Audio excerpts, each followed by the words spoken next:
I am writing this under an appreciable mental strain, since by tonight I shall be no more.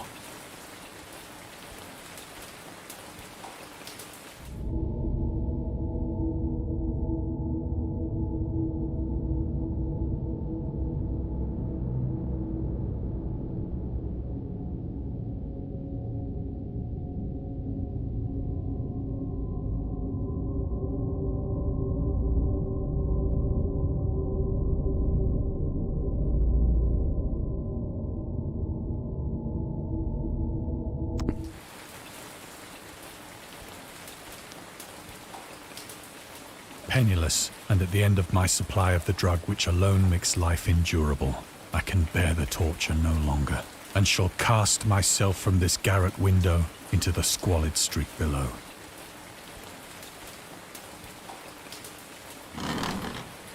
Do not think from my slavery to morphine that I am a weakling or a degenerate.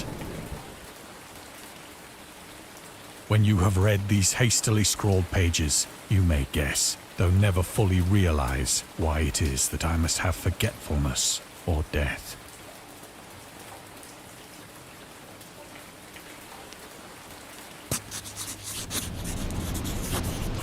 It was in one of the most open and least frequented parts of the broad Pacific that the packet of which I was supercargo fell a victim to the German sea raider.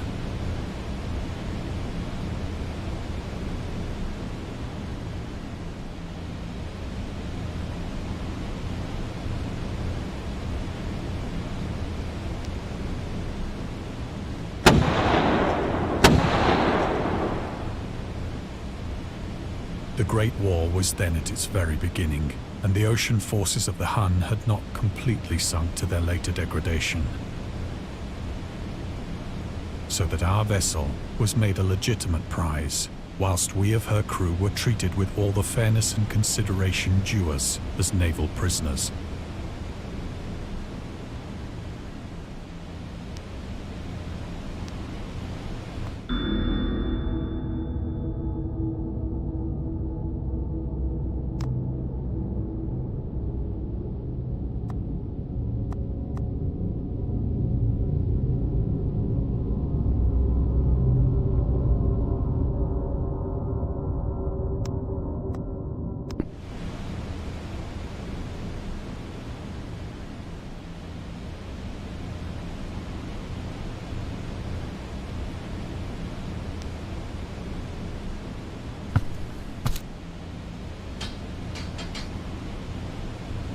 So liberal, indeed, was the discipline of our captors, that 5 days after we were taken, I managed to escape alone, in a small boat, with water and provisions for a good length of time.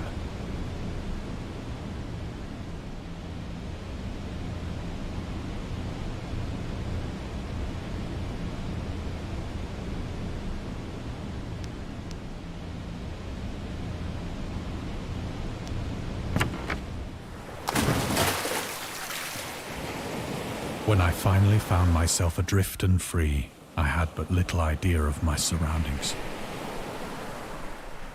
Never a competent navigator, I could only guess vaguely by the sun and stars that I was somewhat south of the equator. Of the longitude, I knew nothing, and no island or coastline was in sight.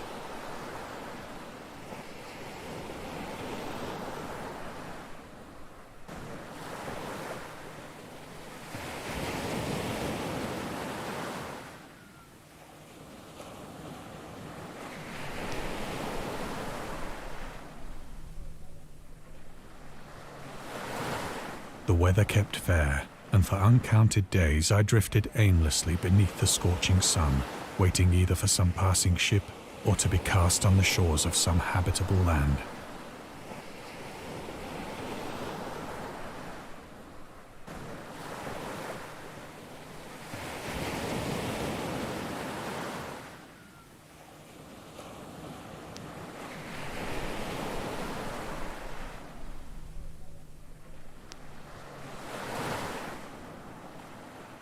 But neither ship nor land appeared, and I began to despair in my solitude upon the heaving vastness of unbroken blue. The change happened whilst I slept. Its details I shall never know, for my slumber, though troubled and dream-infested, was continuous.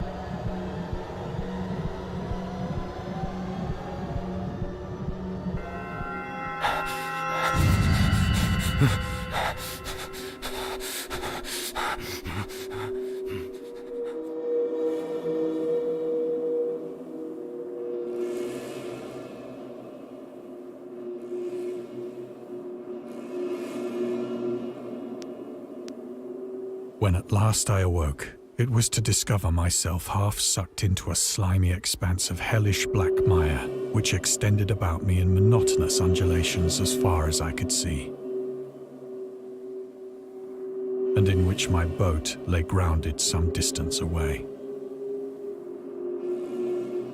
Though one might well imagine that my first sensation would be of wonder at so prodigious and unexpected a transformation of scenery, I was in reality more horrified than astonished. For there was in the air and in the rotting soil a sinister quality which chilled me to the very core. The region was putrid with the carcasses of decaying fish and of other less describable things which I saw protruding from the nasty mud of the unending plain.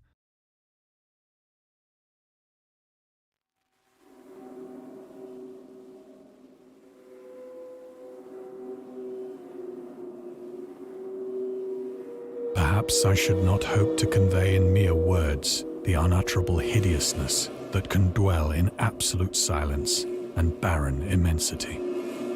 There was nothing within hearing and nothing in sight save a vast reach of black slime. Yet the very completeness of the stillness and the homogeneity of the landscape oppressed me with a nauseating fear. The sun was blazing down from a sky which seemed to me almost black in its cloudless cruelty, as though reflecting the inky marsh beneath my feet.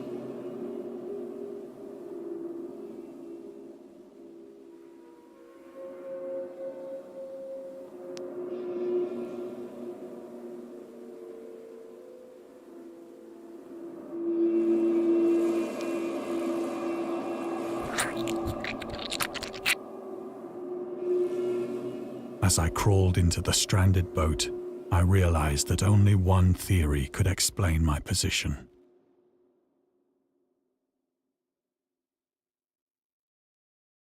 Through some unprecedented volcanic upheaval, a portion of the ocean floor must have been thrown to the surface, exposing regions for which innumerable millions of years had lain hidden under unfathomable watery depths. So great was the extent of the new land which had risen beneath me that I could not detect the faintest noise of the surging ocean, straining my ears as I might. Nor were there any seafowl to prey upon the dead things.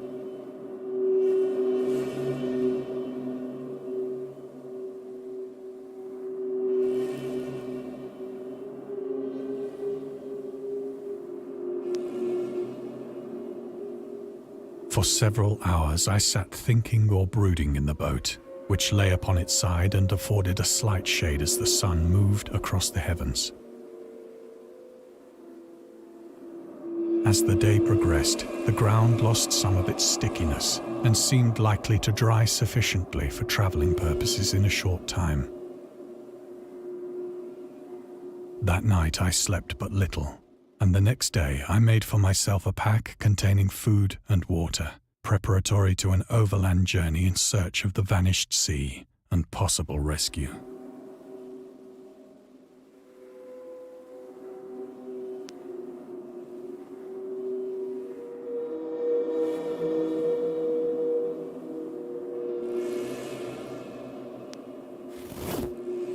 On the third morning, I found the soil dry enough to walk upon with ease. The odor of the fish was maddening, but I was too much concerned with graver things to mind so slight an evil, and set out boldly for an unknown goal.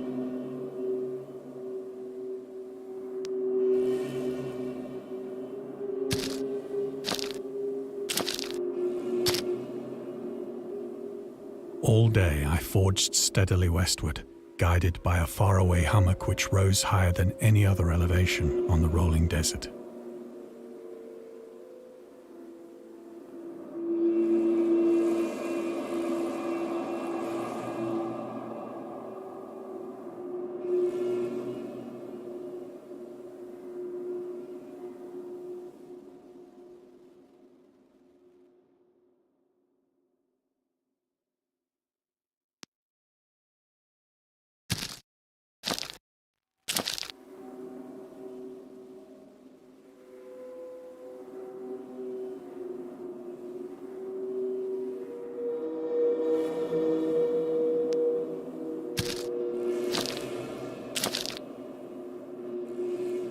That night, I encamped, and on the following day still travelled toward the hummock, though that object seemed scarcely nearer than when I had first espied it.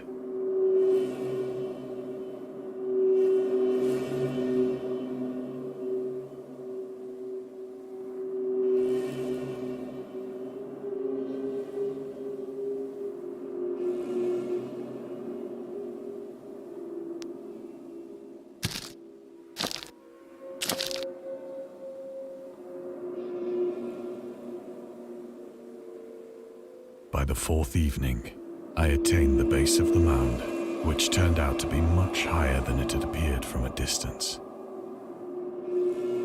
An intervening valley setting it out in sharper relief from the general surface.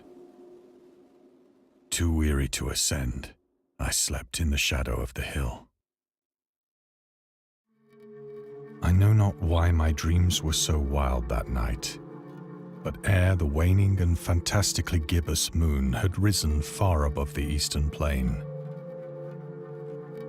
I was awake in a cold perspiration, determined to sleep no more. Such visions as I had experienced were too much for me to endure again. And in the glow of the moon I saw how unwise I had been to travel by day. Without the glare of the parching sun, my journey would have cost me less energy. Indeed, I now felt quite able to perform the ascent which had deterred me at sunset. Picking up my pack, I started for the crest of the eminence.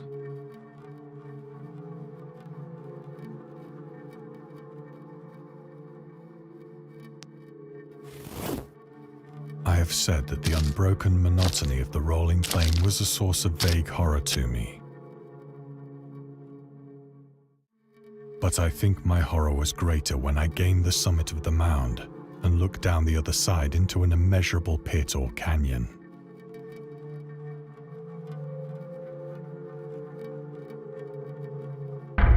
Whose black recesses the moon had not yet soared high enough to illumine.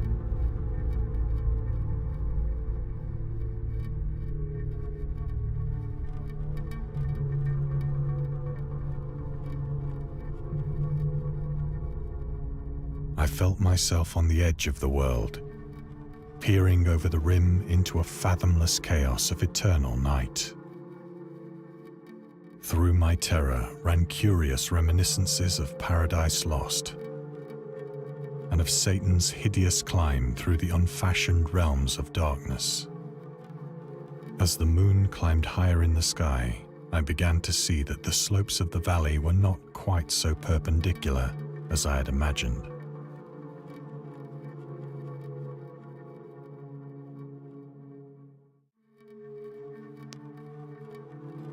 Ledges and outcroppings of rock afforded fairly easy footholds for a descent, whilst after a drop of only a few hundred feet, the declivity became very gradual.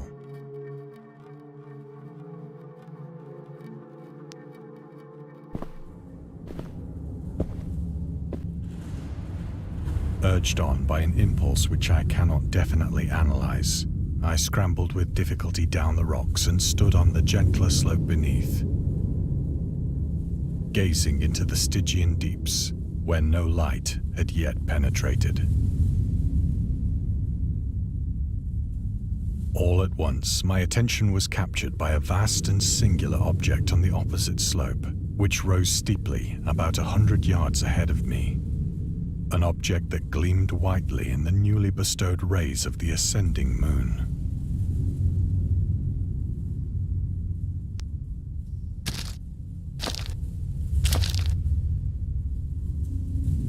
That it was merely a gigantic piece of stone, I soon assured myself.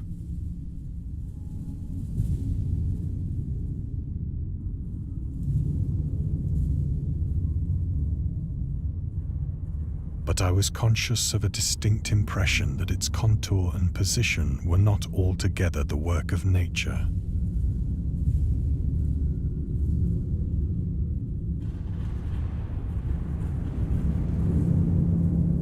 A closer scrutiny filled me with sensations I cannot express.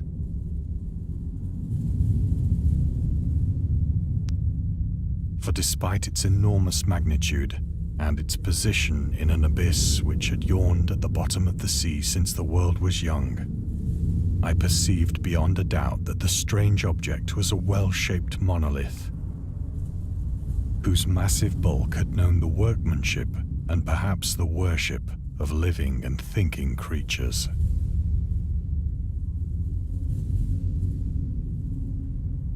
Dazed and frightened, yet not without a certain thrill of the scientist's or archaeologist's delight, I examined my surroundings more closely.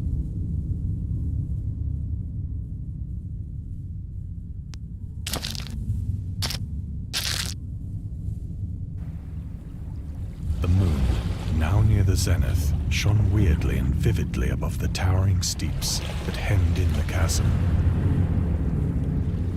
and revealed the fact that a far-flung body of water flowed at the bottom, winding out of sight in both directions and almost lapping my feet as I stood on the slope. Across the chasm, the wavelets washed the base of the Cyclopean monolith, on whose surface I could now trace both inscriptions and crude sculptures.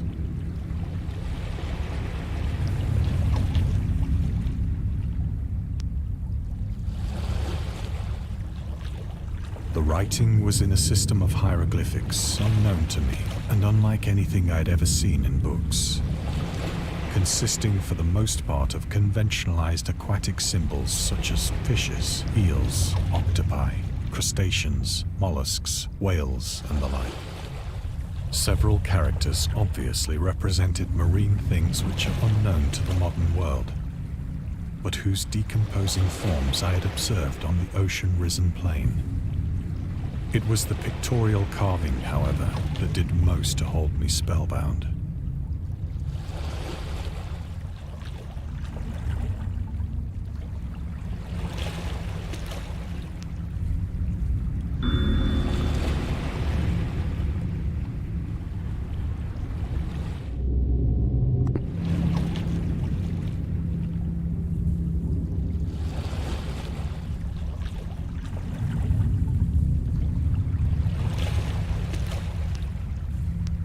Plainly visible across the intervening water on account of their enormous size were an array of bas-reliefs whose subjects would have excited the envy of a Doré.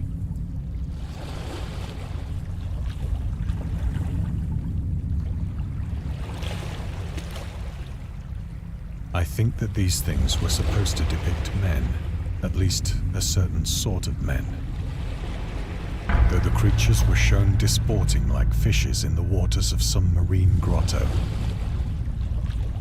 or paying homage at some monolithic shrine which appeared to be under the waves as well.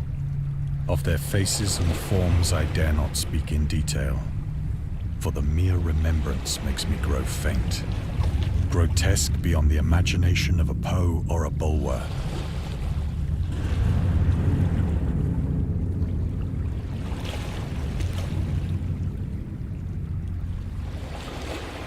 They were damnably human in general outline, despite webbed hands and feet, shockingly wide and flabby lips.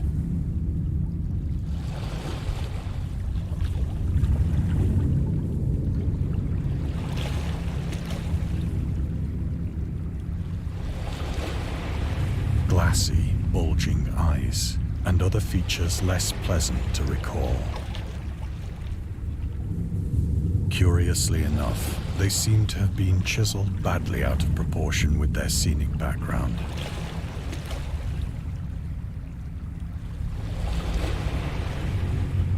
For one of the creatures was shown in the act of killing a whale, represented as but little larger than himself.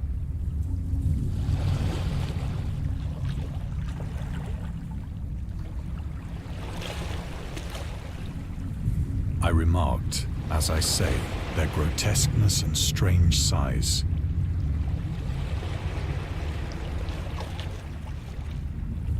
But in a moment decided that they were merely the imaginary gods of some primitive fishing or seafaring tribe. Some tribe whose last descendant had perished eras before the first ancestor of the Piltdown or Neanderthal man was born.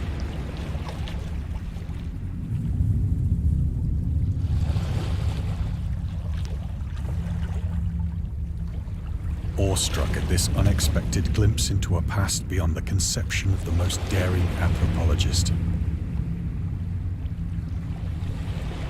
I stood musing whilst the moon cast queer reflections on the silent channel before me.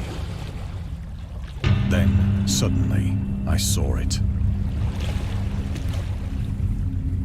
With only a slight churning to mark its rise to the surface, the thing slid into view above the dark waters.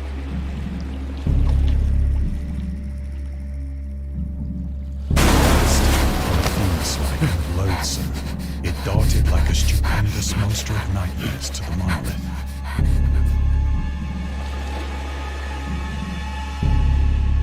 About which it flung its gigantic scaly arms, the while it bowed its hideous head and gave vent to certain measured sounds.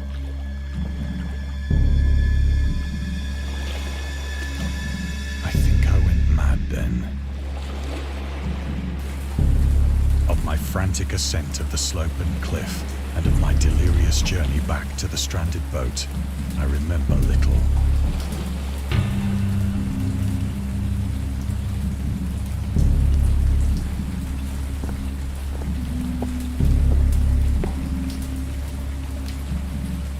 I believe I sang a great deal, and laughed oddly when I was unable to sing.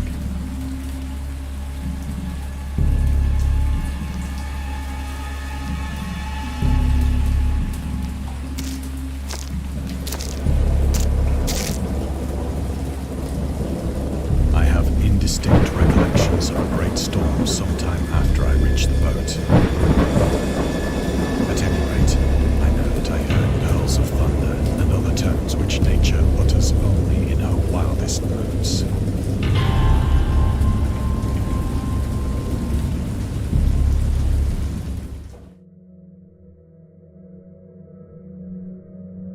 When I came out of the shadows, I was in a San Francisco hospital, brought thither by the captain of the American ship which had picked up my boat in mid-ocean. In my delirium, I had said much, but found that my words had been given scant attention. Of any land upheaval in the Pacific, my rescuers knew nothing. Nor did I deem it necessary to insist upon a thing which I knew they could not believe.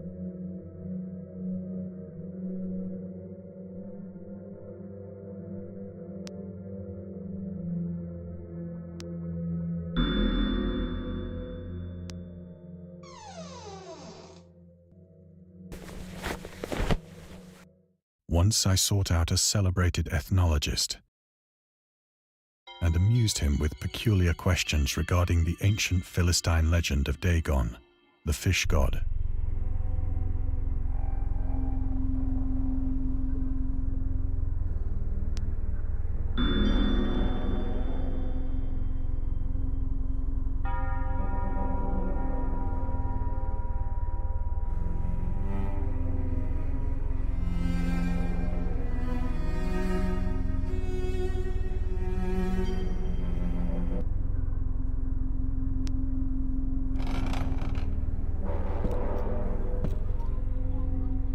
But soon perceiving that he was hopelessly conventional, I did not press my inquiries.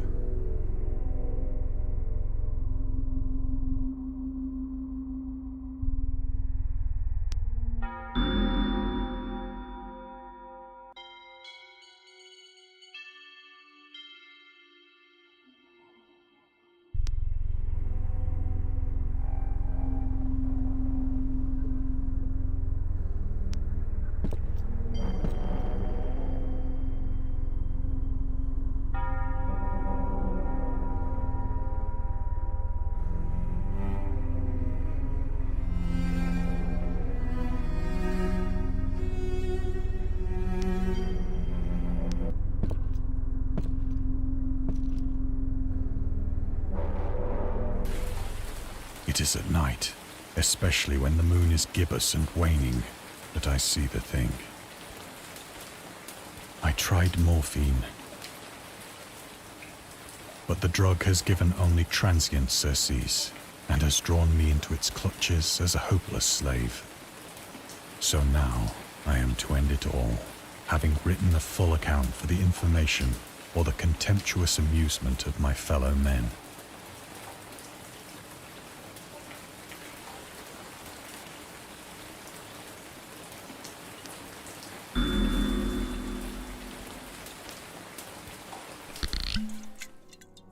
Often, I ask myself if it could not all have been a pure phantasm.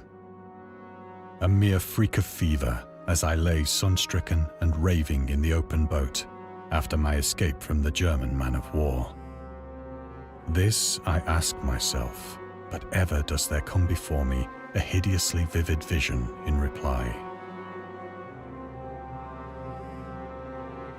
I cannot think of the deep sea without shuddering at the nameless things that may at this very moment be crawling and floundering on its slimy bed, worshipping their ancient stone idols and carving their own detestable likenesses on submarine obelisks of water-soaked granite.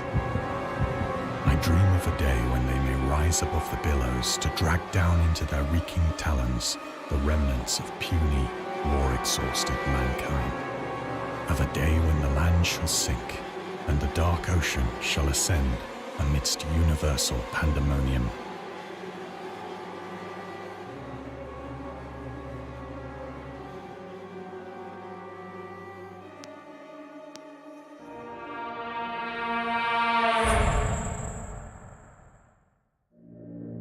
The end is near. I hear a noise at the door, as of some immense slippery body lumbering against it.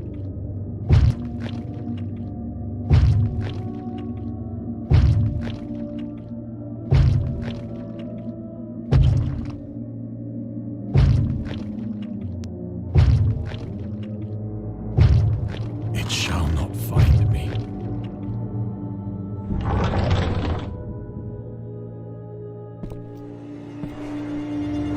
God, that hand!